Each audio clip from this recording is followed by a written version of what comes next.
Om Sthapakaya cha dharmasya sarvadharmasvarupine avatara varishtaya Ramakrishnaya te namaha Yathagnirdahika shakti Ramakrishne stita hiya Sarva vidya swarupam tam Sharadam pranamamyaham Namah Shriyati Rajaya Vivekananda Suraye Satchit Sukhaswarupaya Swamine Tapaharine.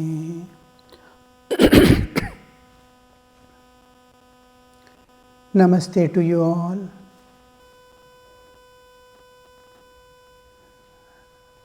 Perhaps you remember the last two classes. Last class we had just a view of the whole scriptures of Hinduism. The main thing I want to draw again the attention is Tantra and Veda. Veda is like science and Tantra is technology for all practical purposes. The Tantra is entirely dependent on Vedas, and only Vedic knowledge is taken into consideration. Original Tantras and Tantras, finally it comes to the Agama level of Shaiva Agama, Shakta Agama, Vaishnava Agama. And we see on the other side the Vedas. From Vedas, Veda is science. Petrol burns, 1 gram will give 100 calories, that much alone knowledge. How to extract petrol, how to find out, how to utilize it, how to make cars and all, everything comes under the technology. Like that Tantra, how to attain God, how to go about, everything is taught by the Tantra. So Veda and Tantra are the basic scriptures. Then the original yoga, from where it is descended. Original yoga is where the sages, rishis strived independently, longing for few things that bothered them at all times was, what is death? Because it is a miracle that cannot be solved by anybody. Miracle. Sleep. People who sleep. Suddenly you see his sleep is not there in the world. He is unaware of the world. His body also is unaware. Where does it go? What exactly happens? This one. And the difference between people and people, their natures, and more than that is why some are suffering, why others are happy simultaneously. And then is there a permanent place where we can be ever happy and ever peaceful, unending life, eternal life with eternal peace and bliss. So from this they started struggling to enter into the realm of nature, penetrate into nature and find out all the principles that governs a human life. Then they transcended to higher levels to find the divinity beyond. So from there we get the Vedas and Tantra. And then when it is systematized, how to realize, the yoga comes into picture. The one level. One is Vedas, the realizations, how to realize others, for others, how to realize the truth. And then last, a systematized way of the yoga they adopted. So that is Patanjali Yoga. So from these we draw all other things which we saw in the last class. This picture was there with you people. The Jnana Yoga is direct descendant of the Vedas. After that, we see the other Bhakti Yoga, Karma Yoga, Jnana Yoga, except Jnana Yoga, all other yogas and these Chad Darshanas is a admixture of the two. I will send the copy to you. I could not write the notes and all. So busy. I work about 15 to 18 hours a day. Still, I am not able to finish the things. Non-stop I work, day and night. But I could not write down the notes of what I spoke to you. So then on the other side, directly from Tantras, we have Kundalini Yoga and Hatha Yoga. These two. Then yoga becomes Raja Yoga when it mixes with the Tantras. Main Patanjali Yoga and Raja Yoga, small difference. The principles of Tantra are brought into picture. Then because when we utilize it in the normal conditions, like physical exercises, this, that, varieties of pranayama, all these are from the tantras we adopt. Then the Shakta Shaiva Vaishnava Agama, Tantra, Yantra, Mantra, the three Mantra Shastra, Smriti Purana and Itihasas. These are the divisions. I will try to send it. This is what we saw in the last class. Before that, when we come, we will see how we began, just the first class. We are entering into a new field which is intimately related to our life. That's how we began. We are entering into Bhagavad Gita, which is intimately related to our life as spiritual aspirants. This is what we saw. And then there are two important scriptures in this one, Hinduism and the world itself, we can say. One is Bhagavad Gita and another is Gospel of Sri Ramakrishna. These two will give us the two important scriptures, how to live in the world and attain God. All of the scriptures will go on giving the explanation how either to live in the world or to what is God and all that. But how to live in the world and attain God is given by these two important scriptures. Do all your duties in the world and as an offering to God, and live a beautiful life of this. Main thing is seeking illumination. For the illumination's sake, we are here in this world. All worldly needs are warded off. All other needs of life and all legitimate enjoyments are permitted. You need not worry. You will be leading a beautiful, simple life, genuine life, like all others. But one ideal is goal is to realize God. Life will be joyful, it will be harmonious, filled with peace, and this is how we live in the world.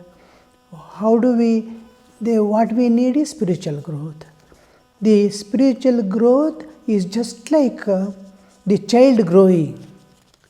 He will be playing with toys. When he grows up, he no more plays with the toys. We are growing spiritually. Worldly desires will not bother us. We see others are enjoying, but we don't hate also. Like the elderly people, when children play with toys, they don't feel disgusted or feel that it is wrong or anything. Like that, we will be overgrowing all the worldly needs, and this is what we saw in the last class. And Sri Krishna making Arjuna in the war field as the nimitta, the occasion to give the message, grand principles of the transcendental realm, which is not there in any of the religions. How the transcendental become the immanent, and how the universe forms, how the jiva, what is jiva, how jiva's formation is there, how it transcends and goes back to the source. All these things are beautifully described in Bhagavad Gita. We must have eyes to see and we must be clear. That's why I give a rough picture of the whole scriptures, because we were entering into Bhagavad Gita, which is essence of the truth, and all aspects of religion and spirituality is brought under it. And this we see, and our life, spirituality, religion and philosophy are one in Hinduism. So religion is not separate from our life. Life must go with the religion and spirituality. It must go. This is the main essence of Hinduism. Here we see the entire Indian heritage of spirituality is brought into picture. Then we saw the entire picture of Jiva, Jagat and Ishvara is given, means shreds, it is made into shreds, and then atomic level he has taken and shown everything. We don't get any doubt about the path or our existence or anything. Everything is clear, everything is beautiful for us. And then, so what does Krishna want us to is, through Bhagavad Gita, you are divine. Realize this divinity within you and breathe eternally free. This is the whole essence Krishna wants to bring to our heart. You are divine. And this is what Swamiji also says, you are potentially divine. That also we saw. It is a goal of Bhagavad Gita. And then Sri Ramakrishna gives the path to that goal. Bhagavad Gita, if you utter 10 times what it becomes, tyagi, it becomes, oh man, give up all things that are worldly nature and do all your duties with great love and sacrifice and reach the goal. This is what we saw. And then we came to the Vedic part. How the Vedas describe the same thing. One is divinity of man, we saw.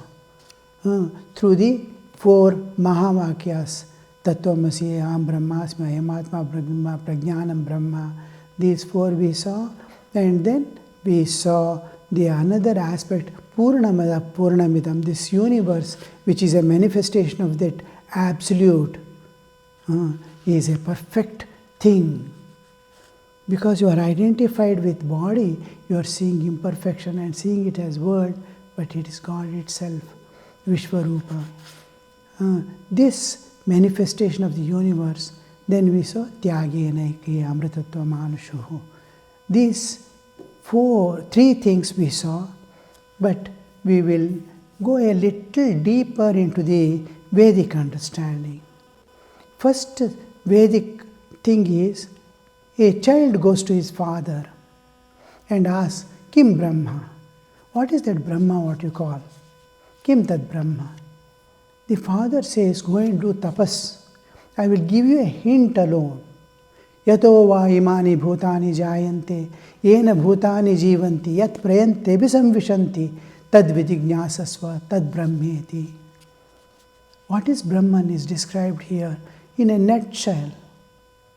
Yato va imani bhutani jayante. All these innumerable beings which are there in the universe and the objects which we see, Panchabhum Mahabhutas, all these are brought. From where does it appear into this existence? From where does it come into existence? Yato va imani, from where it comes, from whence it comes. Yato va imani bhutani jayante, yena jivanti. From where it comes, in what it is sustained. In what it is sustained. Yena bhutani jivanti, yat prayanti abhisamvishanti. We go back into it, merge back, whole universe and all beings. With realization also, you have option to merge back in the absolute or retain your individuality. It is left to you after realization. Those who want to enjoy the company of God may retain their individuality. They want to come and serve in the world, they can retain their individuality or merge. So this mergence, the source and culmination of all that exists which we see here, this is one important Brahman. There is absolute existence. This is one of the important sayings of Vedas.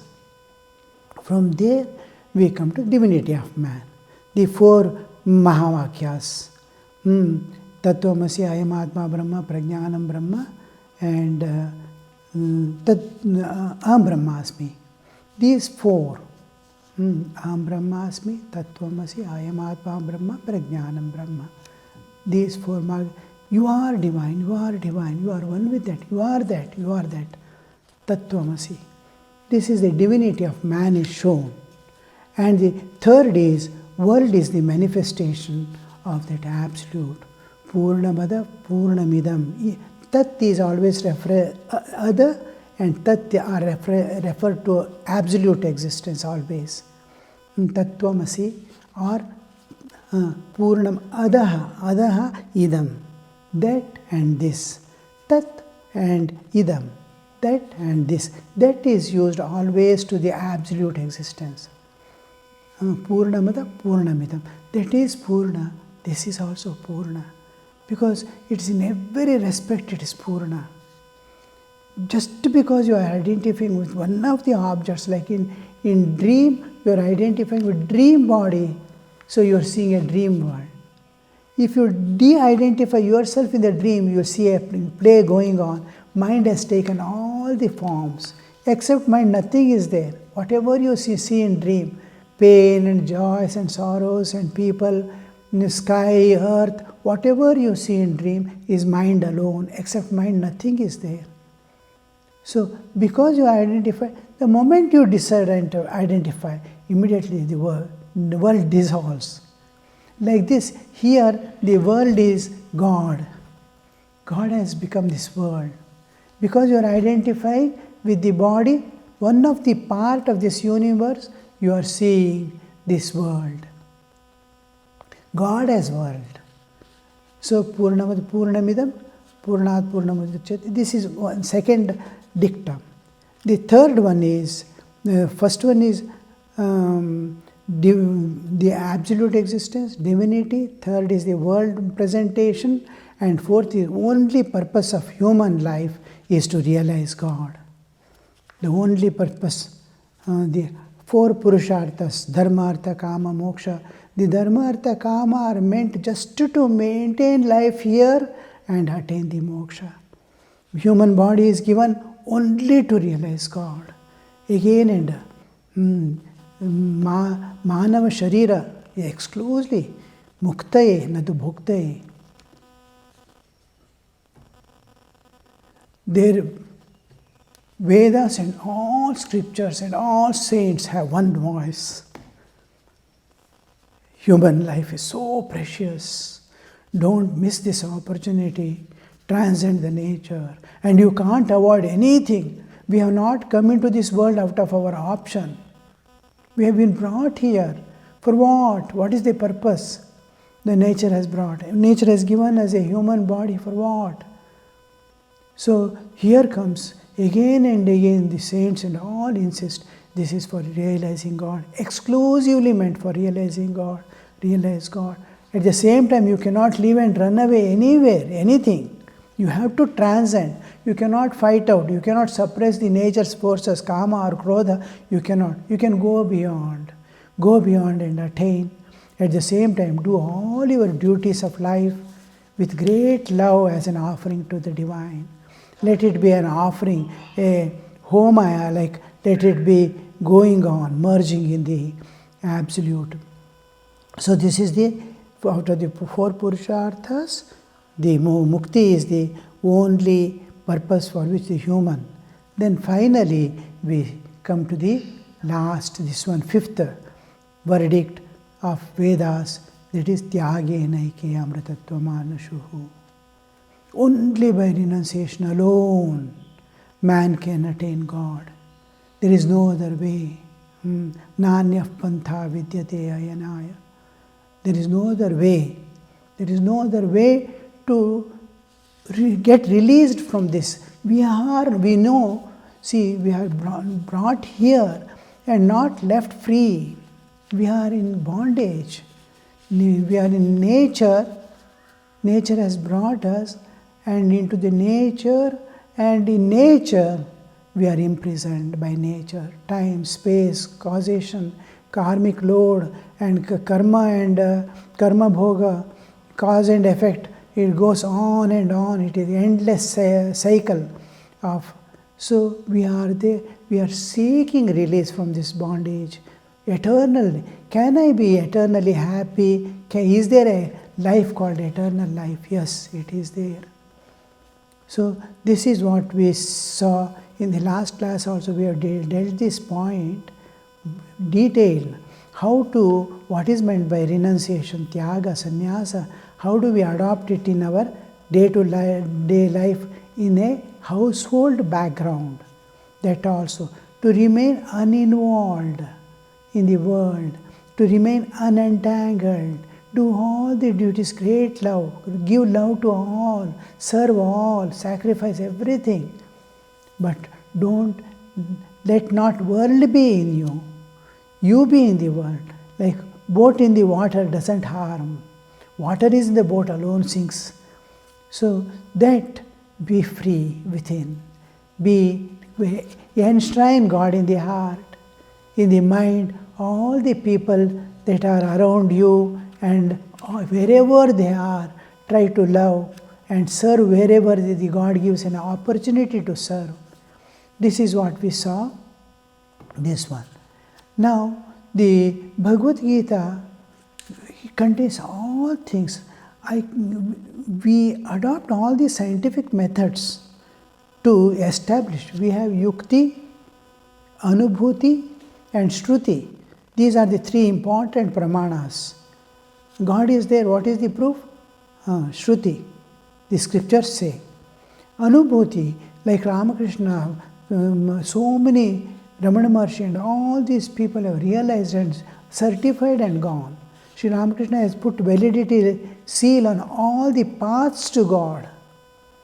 So that also we see. Anubhuti and then Yukti.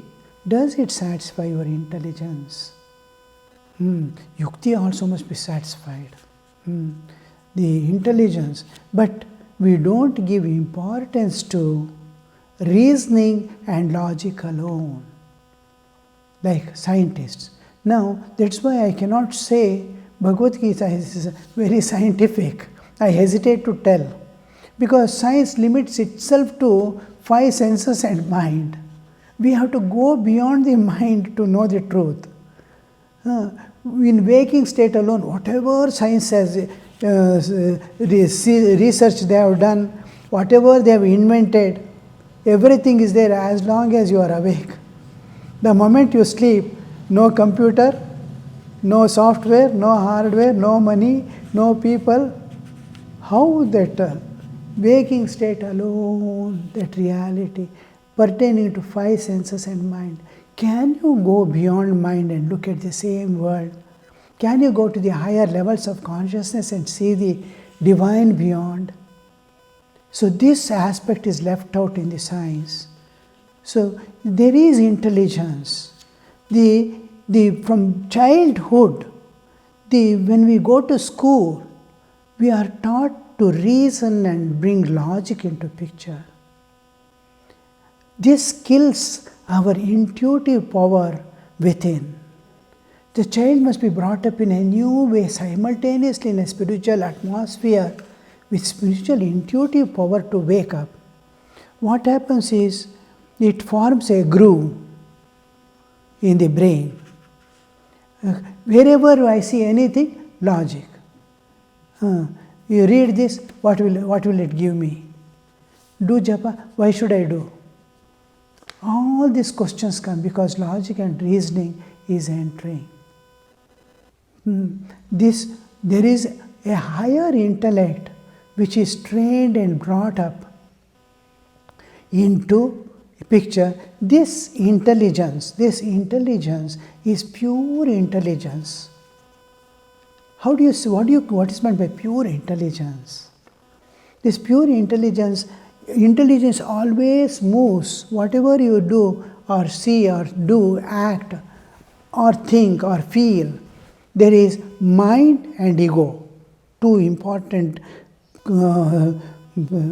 friends, as if they are going together always. Intelligence goes with mind. Mind is always all the past experiences of life, lives after lives, acquired tendencies.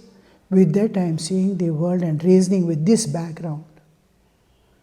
And on the other side is ego, kartritva, bhoktritva, jnatritva, all the three it possesses. Can you separate the intellect from these two? Then it is pure intellect.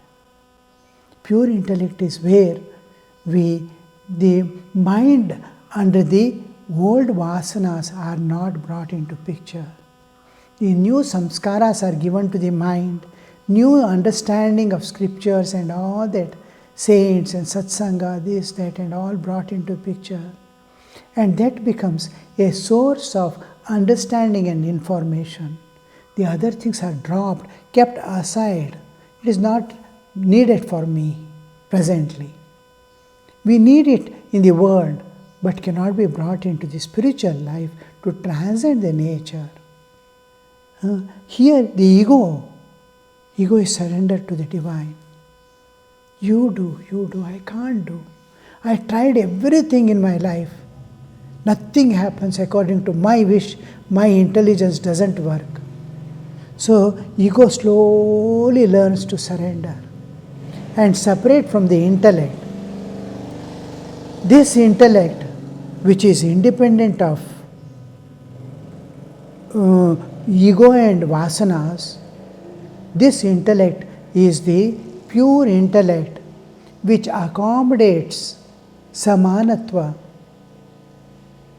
It accommodates the I want, the equanimity, absolute equanimity. It doesn't differentiate between people and people. This is what Sri Krishna calls as Buddhi Yoga. Dadami Buddhi Yogam. I will give you Buddhi Yoga. In second chapter, he says, up to now I have given you Sankhya. Now I will give you Buddhi Yoga. That Buddhi Yoga of the second chapter, that is this Buddhi, which is purified Buddhi. That is. Now this Buddhi sees everything equally, loves everything, loves everyone.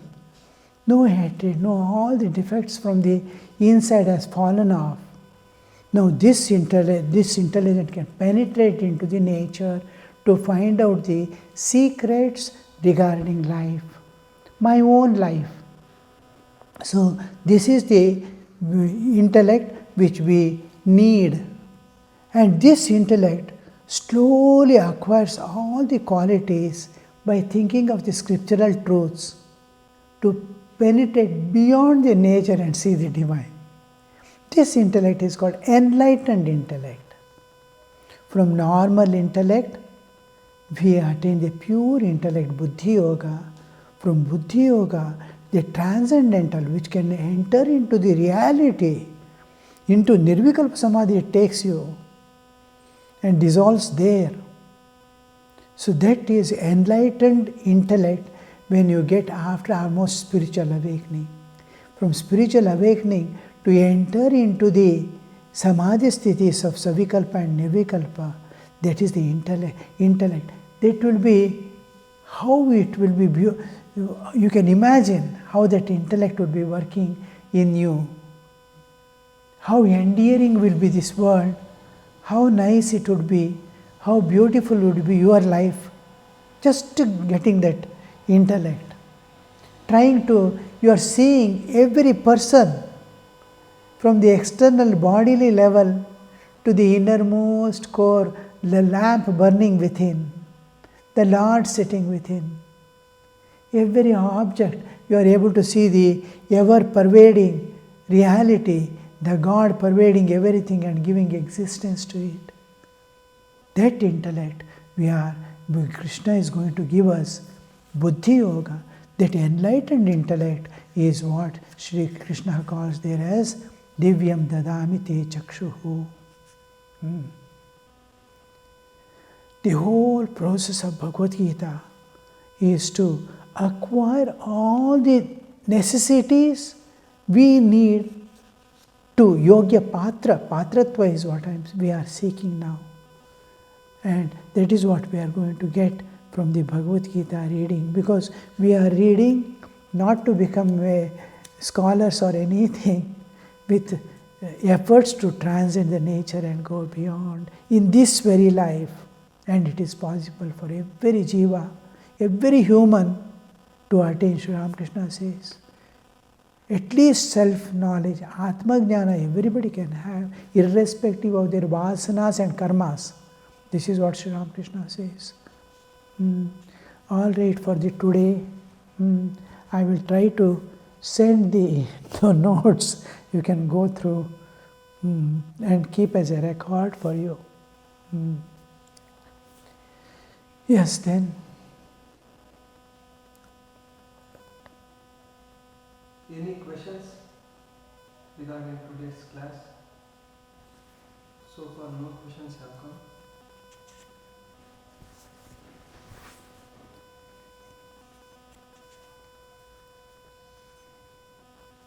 The question is, what is the difference between Agama and Nigama? Nigama is pure Vedas, scripture, Shruti. Agama is what is descended from the Tantras, exclusively from Tantras. Tantras, the lowest denomination we see is Shaiva Agama, Shakta Agama, Vaishnava Agama. All the rules and regulations or the methodology that we use in religion, religious aspect of our life, in Hindu religion is entirely different. It is not different. It doesn't separate from spirituality and life. Always we have to remember. So here religious aspect, the rites and all these things, including how to invoke a god in the image, how to construct a temple, how to do the worship, what are the steps, what is meant by the 16 items to be offered, 5 items, all these things in detail in everything is given. Nigamas give only truth, science alone. The Tantras is technology and in technology also, the Agamas form as if you have already owning a vehicle and repair and maintenance you are doing, utilizing it. You are not going to design anything. In Mantra Shastra, Tantra Shastra, all these Shastras, they are Shastras. Agamas are observances. Mantra Shastra, Yantra Shastra and Tantra Shastras, all the Shastras are formative. You can design a thing. You can design through your own experiences, trial and error. You can design a yantra. You can design, but you must have a little authority and clarity, at least spiritual awakening, minimum spiritual awakening. Then it will be a reality for others to adopt. Otherwise, I look upon my child as God. All right, others cannot look upon your child as God. That condition, that you cannot make it a yantra. Your child's photo, you cannot make it a yantra. But some other things which is common to all. There's Shastra, then Agama. Here Vedas alone are called Nigama. Nigama and Agama. All right? Upanishads, mainly Upanishads. All the kandas are Karma Kanda, Upasana Kanda, Jnana Kanda, all come under Nigama. Then anything else? One more question is, can you elaborate on Patratva? Patratva. See, what we need in our life to acquire. Now, I want to study medicine. They expect you to have some patratva, minimum understanding, from where they can continue. I must acquire sadhakatva. Sadhana is there, sadhakatva. We have to watch a person, he wants to do sadhana, he comes. If someone wants to take sannyasa, he comes. We will watch how much he is able to give himself. Just simple things. Is he able to quietly sit in a calm place for some time? Or is he restless here, there, looking, time, still nothing, nobody is here. That kind of restless mind is not there. Anyway, can you bear sufferings joyfully? Important thing. Insults. And can you give opportunity to others to move ahead and keep yourself behind, supporting the others from behind? Always.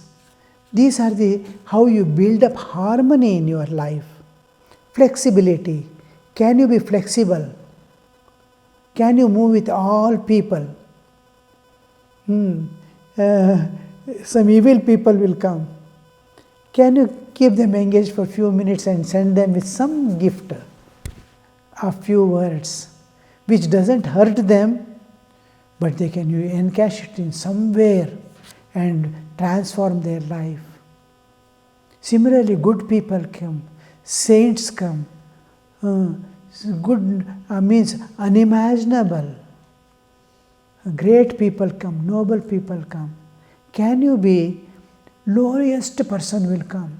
Somebody will spit upon you.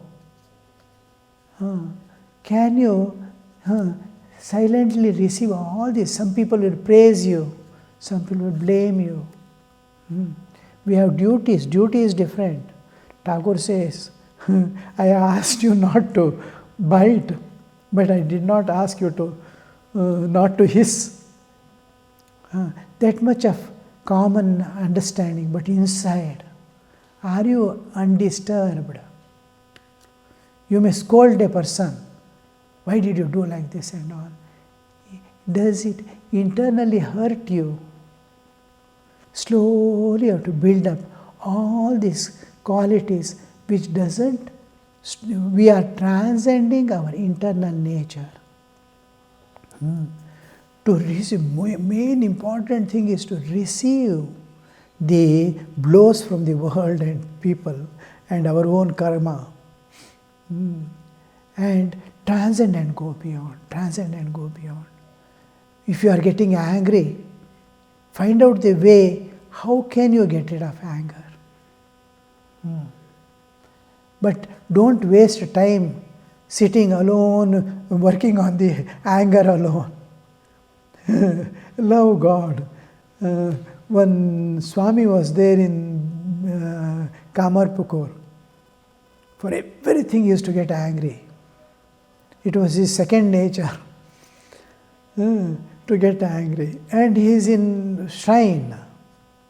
And it is a place where all public people will come unknown to each other. He doesn't even know what is Ramakrishna. They come because it is a pilgrimage center in which it is included in the tour circle.